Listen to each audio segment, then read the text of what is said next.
Guys, Paul here from PABrewNews. Got a beer here that I'm excited to try from a brewing company I really haven't had any new stuff from in quite a while. This is from the Victory Brewing Company from Downingtown, Pennsylvania on Route 30 there. Full saturation double IPA with experimental hops. Hoppensteiner hop HS 17701, which I said that to someone. They thought that was the area code for Harrisburg, which is weird.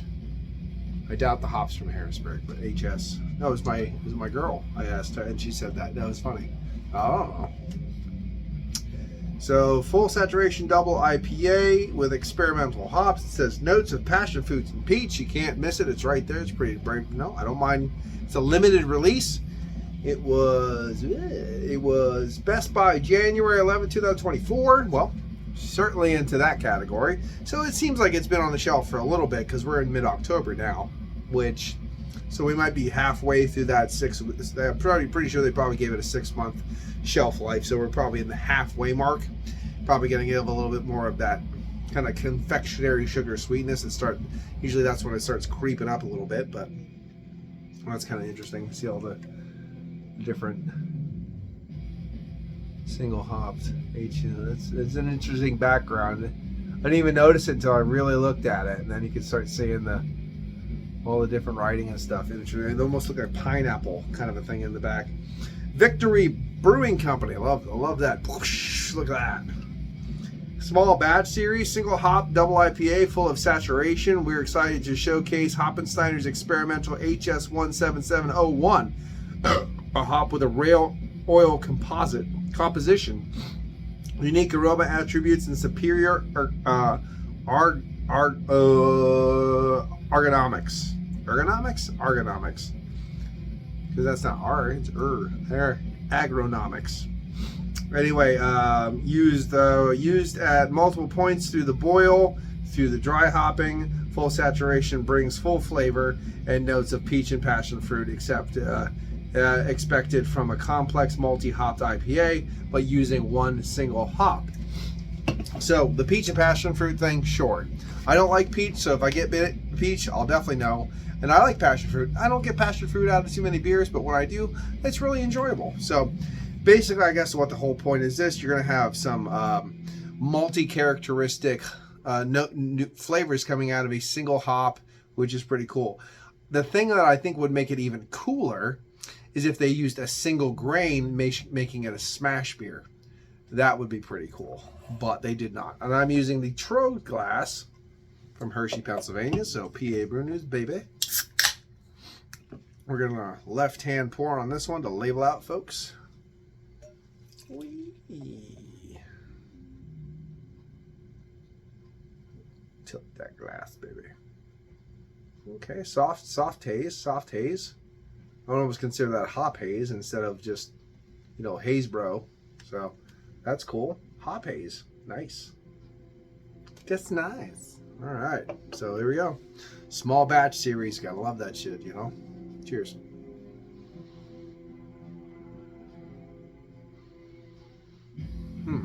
Okay. That's an interesting aroma.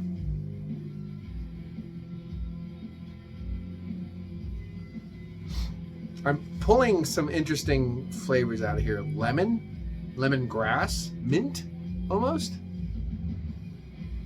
There is a little bit of that confectionery sugar sweetness kind of in there. Toasted bread, like softly toasted white bread.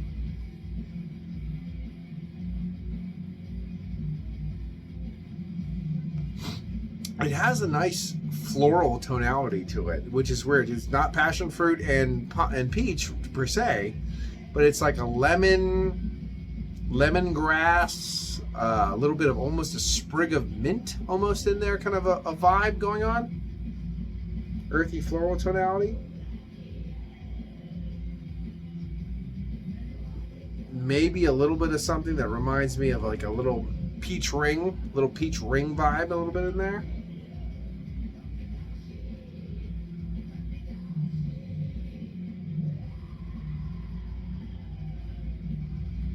You can say like a hint of like a dragon fruit almost. Nothing too crazy, but there's like just nuances of stuff in there.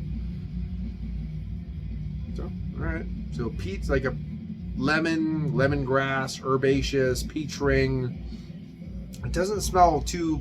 It smells interesting, but it doesn't smell too bombastic. So, cheers.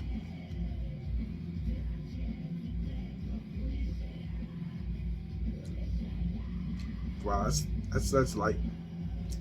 That's light. Ugh.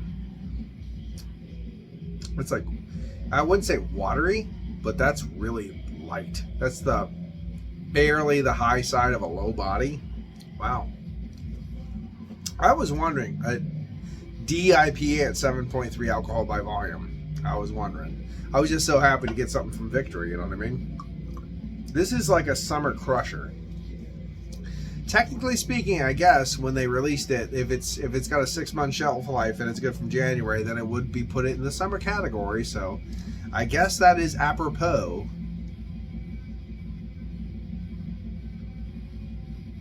I wouldn't mind seeing like a double saturation and make it up to like 9 or 10% alcohol by volume with this hop and really see what you got going on there.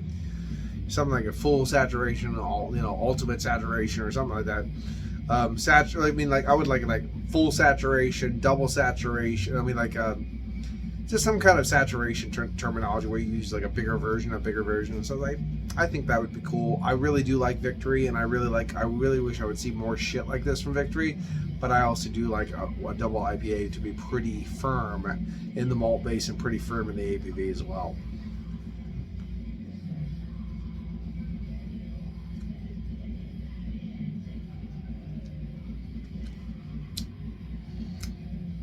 Soft bready tonality, very soft, subtle white bread kind of tonality, not crackery, but just white bread tonality. Very smooth, extremely smooth. Soft nuances, again, of that like nuance of a peach ring vibe, mixing it with a little confectionery sugar, kind of waft of sweetness. The grassiness, lemongrass is very subtle, nuanced in there as well. I can't say there's like usually when I get passion fruit, it's a very, very big note where there's a bigger beer and it's bringing a lot of things forward. So if passion fruit is here, it's more subtle. Maybe a little bit of that kind of tonality that I was getting in the nose with that dragon fruit kind of thing. Because dragon fruit's a very subtle nuance when I eat it. Kids absolutely just, they burn through it, but it's expensive. A lot of sweetness though, for overall. There's a lot of sweetness filling my cheeks there, so it's not a dry beer. I like that, I really do. It's sweet, playfully sweet, and playfully crush the shittable. So that's nice.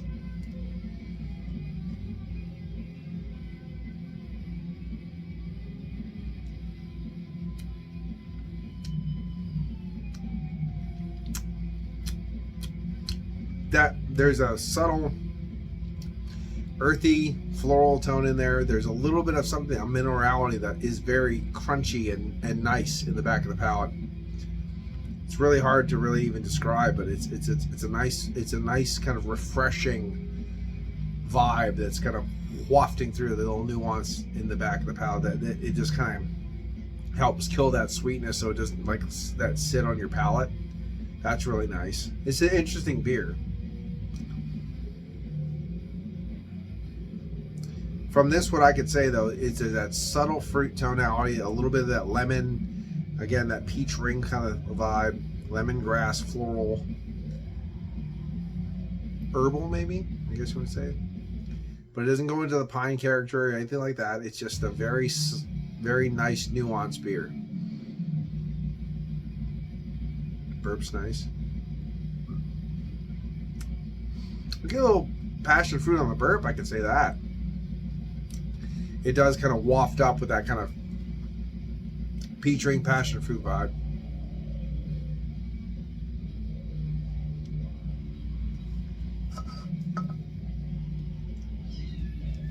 It's all gone. That sucks. Sorry, I have 2 male cats out there and they just fight all night long, and I gotta stop that.